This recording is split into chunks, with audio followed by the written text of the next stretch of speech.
This apparatus is known as the Fireman's Aquarium, or the Bane box, and the reason we call it the Bane box will become evident during the presentation.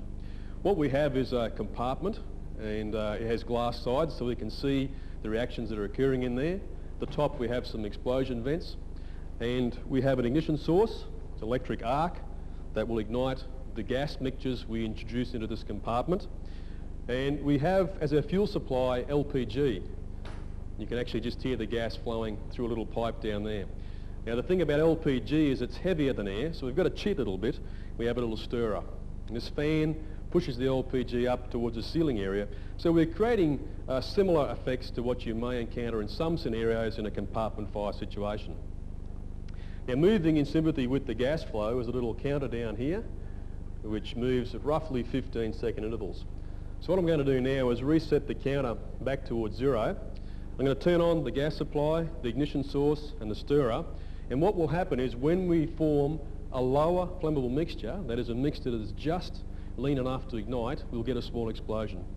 Just have a look at the colour of the flame that's produced from that ignition. So we have gas, stirrer and ignition source. Just before we actually get the ignition, you may see some lengthening of the flame around the igniter. That indicates to us we're getting close to the lower flammable limit. Approaching 15 seconds now. Slight lengthening of the flame.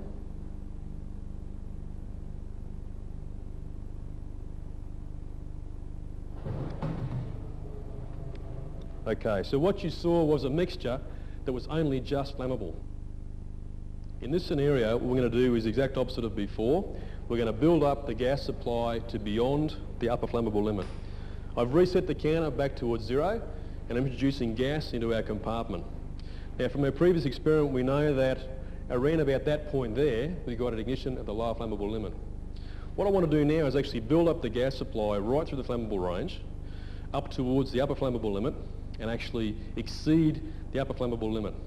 At that point it should be impossible to ignite the mixture in there by turning this switch on, unless we dilute it down back to the upper flammable limit.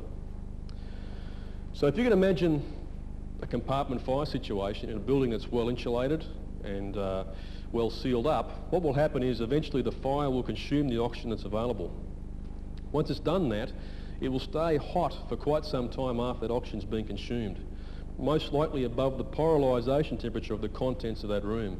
So what's happening in that room is that the contents are breaking down into almost pure fuel.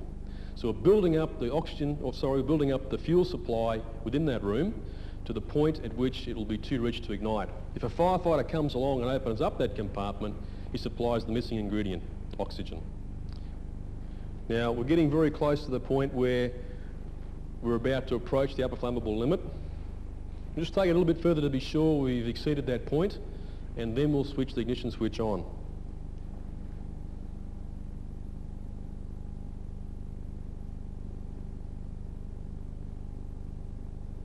Okay, I'll give a countdown now. 5, 4, 3, 2, 1.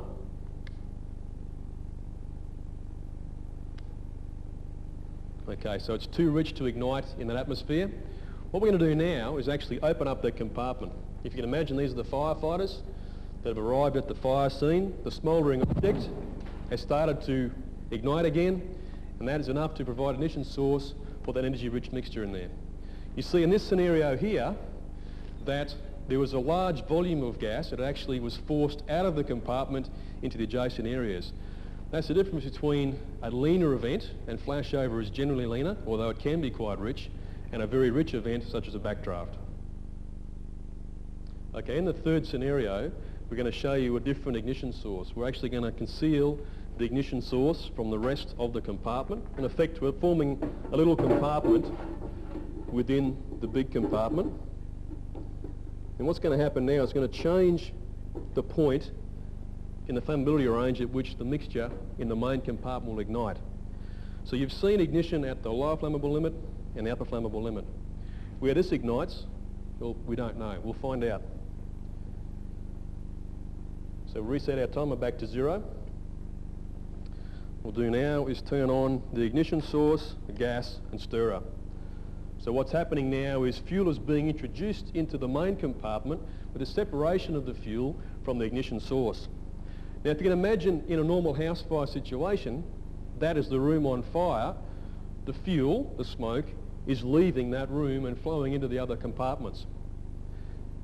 If we open up that compartment carelessly, what can happen is we can introduce an ignition source into that fuel or smoke mixture outside the original compartment.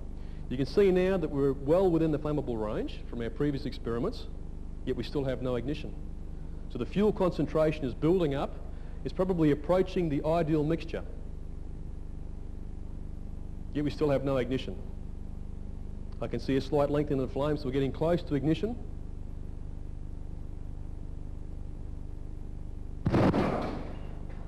You can see the difference in power generated when we ignite a fuel mixture at a different point in the flammability range. So you've seen an effect similar to flashover, you've seen an effect similar to backdraft, and now this third event, which has previously been undefined international fire community, we're calling it delayed flashover. And you can see they can be much more powerful